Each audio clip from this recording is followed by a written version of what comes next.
So when you clicked on this video, you probably thought, gringo. That's probably the way that we're going to go, and it absolutely is. This video is going to be discussing, are there too many expats in Mexico? And more specifically, are there too many expats in the city of Merida and the state of Yucatan overall? And you may be wondering why I'm talking about this. In fact, based on the thumbnail, you might even be thinking, where'd you find this gringo? The Mumford & Sons concert?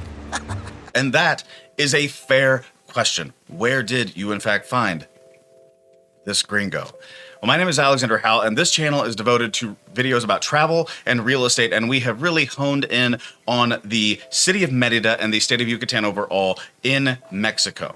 And you might know that if you have watched some of the videos on this channel, but if you have not, my family and I traveled to Mexico for a month on a pseudo sabbatical in 2020 and absolutely fell in love with the city and the people in Merida, Mexico, the state of Yucatan overall, the beaches, everything that it had to offer. And if you enjoy that content, feel free to subscribe to the channel. And if you like this particular video, wait till the end, but hit the like button and the notification button. That'll let you know anytime that one of these videos goes live. So right now, what we're gonna solve, are there too many expatriates in Mexico and especially Yucatan? Let's roll the intro.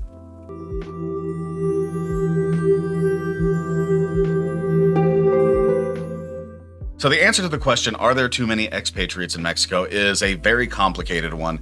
But the fact of the matter is that it is an individual question. If you are somebody that lives in Mexico and does not want expats coming into your country, the answer is yes, even if it's one.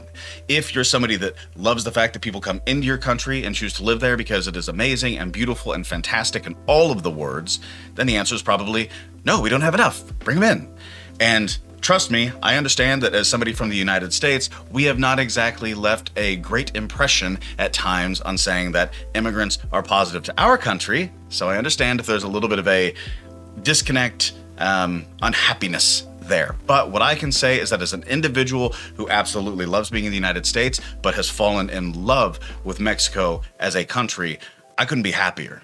You see, from the very beginning of our relationship, we had actually wanted to have a house in Mexico. The original thought was Isla Mujeres. The prices went up. Okay, we decided that wasn't going to work for us. We found Merida, Mexico, and found an amazing colonial city that we absolutely fell in love with. And so we decided to move forward on purchasing a home after we had stayed there for 2.5 weeks, because we're smart. But the fact of the matter is that since that decision, we have not looked back. But some of the comments that I see on YouTube and in general when these videos post is a pretty common sentiment, and that is the GGH, the gringo go home. And I understand that sentiment. Again, from the United States, you know, but in truth, I've never held that sentiment, so even though I understand it, we're gonna push past it for now.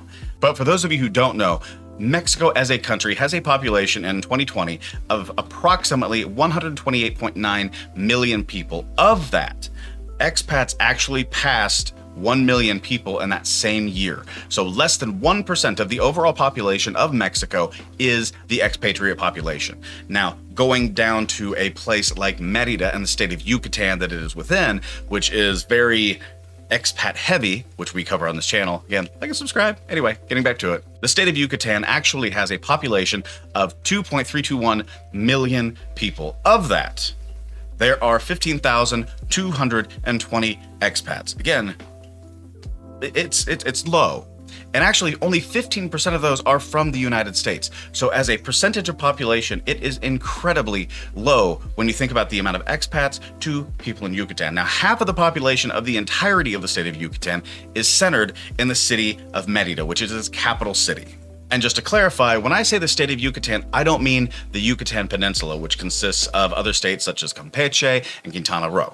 Quintana Roo might be familiar with some of you because that is where Cancun is, Riviera Maya is. I actually got married at a place called Zoetree in Riviera Maya, and we travel again to Isla Mujeres because it's amazing several times. If you've ever been to Cozumel, that's on the Caribbean side. Yucatan is kind of the triangular state that fits at the top of the Yucatan Peninsula and borders the Gulf of Mexico. It also has port cities like Progreso, which is very famous because it has the longest pier in the world. And if you've ever taken a cruise ship through Mexico, you probably landed there, at least in the last decade. So Progreso might be a port that you stopped at, went in, checked it out, absolutely beautiful, 100% recommend. But Merida is the large city that is about 30 minutes inland from the ocean.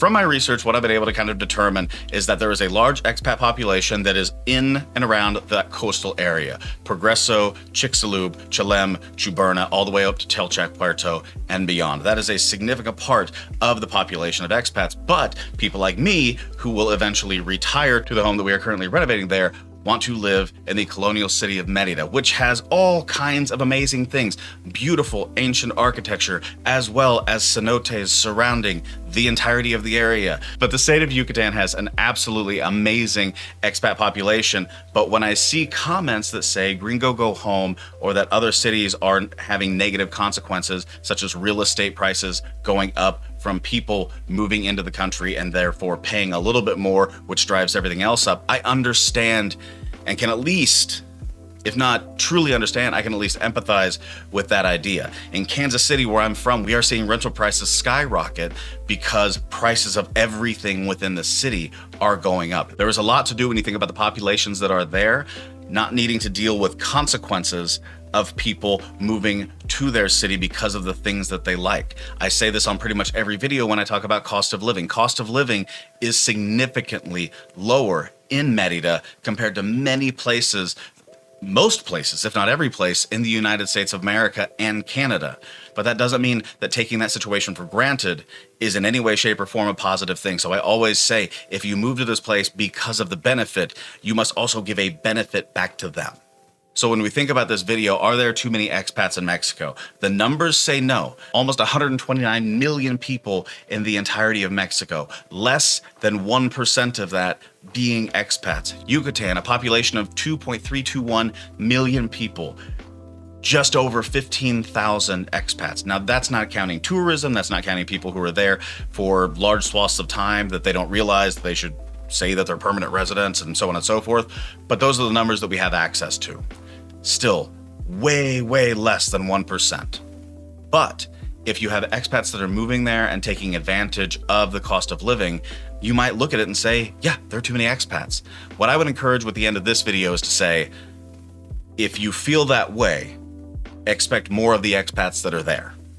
If you are an expat, be the best representation of what an expatriate can be and appreciate and love the city that you are in. So that's kind of the conclusion. Are there too many expats? It's up to you. Me personally, I don't think so, but I understand when people say to go away because certain things happen when a populace moves in. We've seen that all over the world. Different people from different countries buying up certain areas, finding where they like to live, and then prices go up and the people that were previously there can no longer afford it. And that is a tragic circumstance and something that we have to look at. And at the same time, we can also be responsible as people who are looking to move into different areas to say, if that is the case, how can I make things better? And I think that's the number one conclusion. And guys, if you do have any other questions about being an expat or anything like that, the first thing that I'm going to say is please visit these social media links and follow me. I post pictures not just about Merida, but about life in general. But you'll notice that one of those is the number 816-727-7740. That is a direct text line to me. I have to use a program to kind of make sure that I can see everybody's text and it doesn't just flood to my phone, but that does send a text directly to me and I will answer you if you have any questions about it. Also feel free to visit my website, alexanderhell.com, and at Alexander from KC is all of my social media. So Twitter, Instagram, which is my main thing, at Alexander from KC, KC like Kansas City. And if you want an entire group of people that are happy to answer questions about not only traveling to Merida, but living there, you can also visit my Facebook group right here, facebook.com/groups/travel2 Merida, and we're really good. We're kind of getting a nice little grind going. It just started a couple of months ago and already we're just about at 100 members, so you could be number 100 if you join there. And again, if you don't mind liking and subscribing this, if you enjoyed it, if you got to this point in the video, I think you liked it. So hit the like button and subscribe to this channel, and that'll let you know anytime that one of these videos goes live. And also, if I'm live streaming, you're gonna wanna hit that notification bell, because if I'm live streaming, I normally stream for about an hour to 2 hours, depending on the day. But that will let you know anytime that I go live. I try to do it at different times and different days because some people are free one day and not the other. But you can hop on, ask a question, and if I don't know it, I'll just get on my computer and we'll answer it together. So guys, thank you so much for watching this video. Again, I know this is kind of a touchy subject, especially when you're somebody like me who sees the comments that are down below, which also that's another way to communicate with me. Comment down below. I hope you enjoy. But if you did enjoy this video and you want to have a question answered, please feel free to comment down below. Or if you didn't like the video, let me know down below. It is what it is, I understand. But as always, and thank you so much for watching,